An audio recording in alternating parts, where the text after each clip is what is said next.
వందలాది మంది అమ్మాయిలను చెరబట్టిన డాక్టర్ కాని డాక్టర్ అంటూ కూడా ఒక కథనం ప్రసారం చేశాం ఏపీ 39 టీవీ.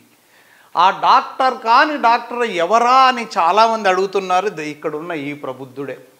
ఈయన పేరు రామకృష్ణ అలియాస్ ఆర్కే. సిఎంఎన్ హాస్పిటల్ నడుపుతూ రీసెంట్గా ముదుగుబ్బకు చెందిన ఒక ఆమె చనిపోయారు అబార్షన్ చేస్తుంటే. దాన్ని ఏదో క్రైమ్ స్టోరీ సినిమాలాగా ఏదో చేయాలని చూశారు. దేవుడు అదే మనం ఒకటి తలిస్తే దేవుడు ఒకటి తలుస్తాడు అంటారు కదా, అడ్డంగా ఇరుక్కున్నాడు, కేసులో బుక్ అయినాడు. అయినప్పటికీ కూడా తప్పించుకోవడానికి నానా కట్లు కట్టించుకొని లేని దెబ్బలు క్రియేట్ చేసి ఒక డాక్టర్ ద్వారా పెద్ద సిమెంట్ కట్టు కట్టించుకొని దాని ద్వారా బెయిల్ పైన బయట ఉంటూ ఇతగాడి నేరాలు ఘోరాలు ఒకటి కాదు రెండు కాదు. ఒక ఫ్యామిలీలో కూడా చిచ్చు పెట్టాడు భార్యాభర్తల మధ్య. ఆమె హిందూపురానికి సంబంధించిన ఒక వ్యక్తి.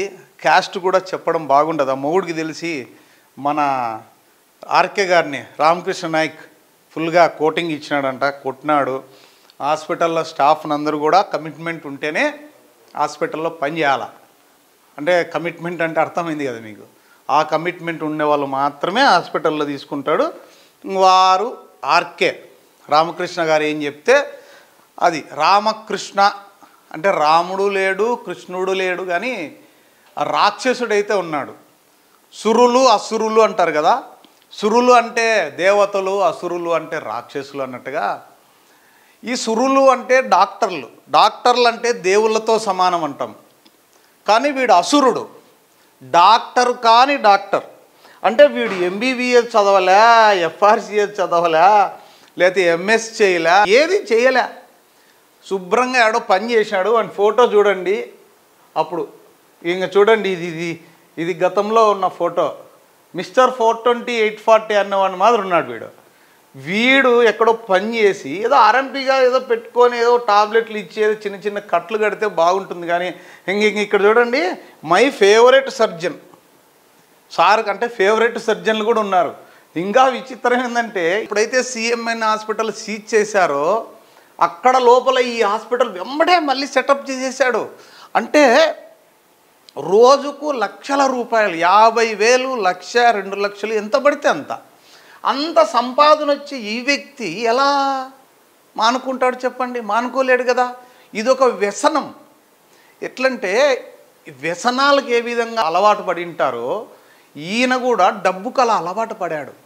ఈయన డాక్టర్ కాకపోయినా నిష్ణాతుడు. ఎలా సరి ఎంతోమందిని, ఇది మనం కూల్ డ్రింక్ షాప్ ఏది అని అడుగుతున్నారు కదా, ఇది ఆర్కే కూల్ డ్రింక్ షాపు కేపు. ఆర్కే అంటే ఆయన పేరే, ఆయన బ్రాండే వేసుకున్నాడు దీనికి. రామకృష్ణ అసురుడు. ఈయన ఈ అసురుడు కూల్ డ్రింక్ షాప్ అది 2 ముసలోళ్ళని పెట్టి ఆ లోపలికి కూడా ఎలా పోవాలి అనేది మొత్తం అంతా చూపించగలిగినాం మనం. 3 దారులు ఉన్నాయి దీనికి. ఈ 4 బెడ్రూమ్లు హాలు ఉన్న దీనికి 3 దారులు ఉన్నాయి. నేను వెళ్ళినప్పుడు ఇవన్నీ కూడా టాబ్లెట్లు అవన్నీ దాంట్లో ఉన్నాయి. ఇంకొక టాబ్లెట్ పేరు కూడా మనం మర్చిపోయినాను, కానీ అది ఏందో టాబ్లెట్ మిసోప్రోస్టాల్ 200 mg అది కూడా ఒకటి దొరికింది మనకు. ఈ డాక్టరు నెలకు 5 లక్షలు చీటీలు కడతారంట. 4 నుంచి 5 లక్షలు చీటీలు కడతాడంట. దాదాపు 1 కోటిన్నర రూపాయలు విలువ చేసే ఒక duplex house, sir luxury car. అసలు ఏమీ చదువుకొని ఇదేదో బాగుంది కదా. మనం కూడా ఏం డాక్టర్స్ ఎంబీబీఎస్ ఇవన్నీ 10-12 సంవత్సరాలు టైం వేస్ట్ చేసుకోనక్కర్లేదు. డాక్టర్ కోర్సులు చేయాల్సిన అక్కర్లేదు. ఏడో చోట పని చేసి నేర్చుకుంటే అయిపోయా. ఏముంది, మత్తు డాక్టర్ ఈయనే, మత్తు ఇంజెక్షన్ వేసేది ఈయనే, అబార్షన్ చేసేది ఈయనే, డెలివరీలు ఈయనే చేస్తాడు. డెలివరీలు ముసుగులో కామవాంఛ కూడా తీర్చుకుంటాడు. ఇంకా ఈయనతో పాటు ఇంకొక సర్జన్ ఎవరు అనేది చాలామంది అడిగారు నాకు. బట్ కర్మ వెంటాడినప్పుడు ఖచ్చితంగా అది కూడా వెలుగులోకి వస్తుంది. కొన్ని ఫొటోస్ కూడా సేకరించాం.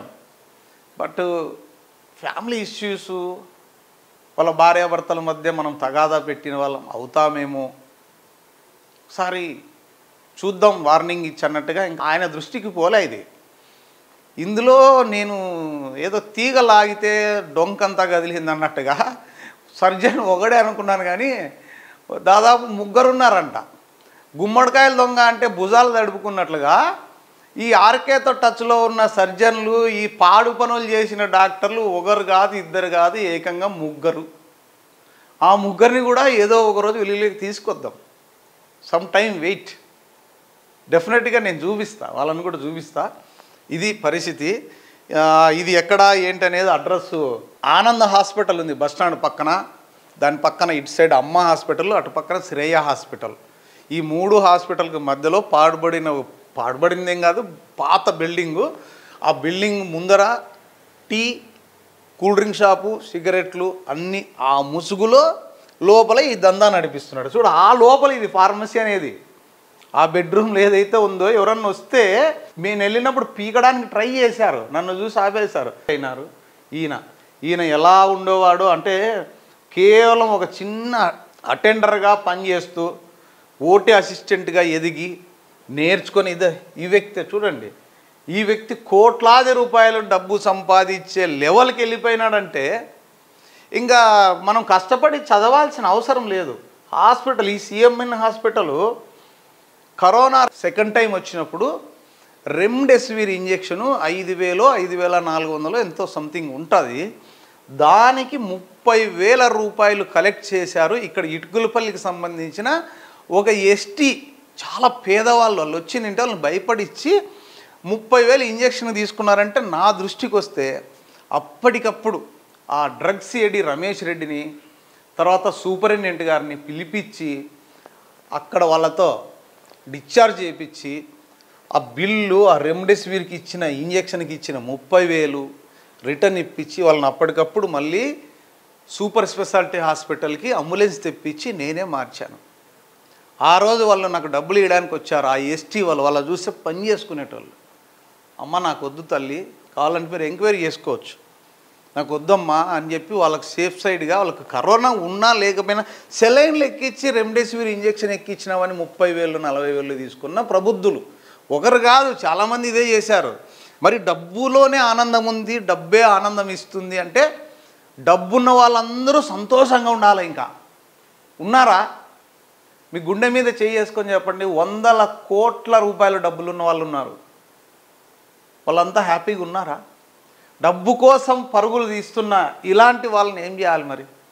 పోని డబ్బు సంపాదించినా ఓకే, సంపాదించుకో, అది అక్రమంగా చేస్తున్నావు, అది కూడా మేము పోన్లే అనుకున్నాం.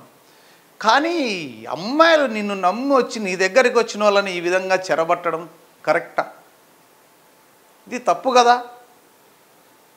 మన దేశంలో హిందూ సంప్రదాయము, మన కల్చర్, మనం ఏమన్నా అమెరికా లాగా ఫాస్ట్గా ఉండి ఏముందిలే అనుకుంటున్నామా? లేదు కదా. ఇక్కడ ఉన్న పరిస్థితులను బట్టి వాళ్ళు ఏదో కష్టాలో నష్టాల్లో పడి భయంతోనో లేదా కుటుంబ పరువు కోసమో ఏదో తప్పటడుగులు వేసిన వాళ్ళు ఈ విధంగా నిన్ను నమ్మి వస్తే ఈ విధంగా చేయడం కరెక్ట్ కాదు కదా. ఒక ఆమెను చెప్తున్నాం, ఒక సీనియర్ ఓటీ అసిస్టెంటో మరి ఆమె నర్సో కానీ, మేడం, ముస్లిం మేడం, మీకు అర్థమైంటుంది ఇది ఇంతవరకు.